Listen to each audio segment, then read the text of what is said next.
Алматыға оқуға бірге түсеміз деп келіскен тұғымыз, білесің бе оны? Есіңде ма? Ha?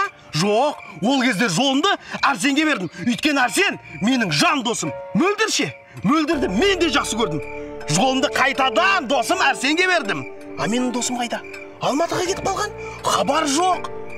Біле, памятті сен емес, мен жоғалту керек тұғым. Бірақ кезек қайтадан Арсенде біле. Досжан.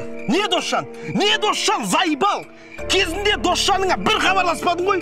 Не үшін маған көмектесіп жүрсің онда, соны айтшы. Айтайын. Сен мен дос болғаннан кейін көмектесіп жүр дейсің ба?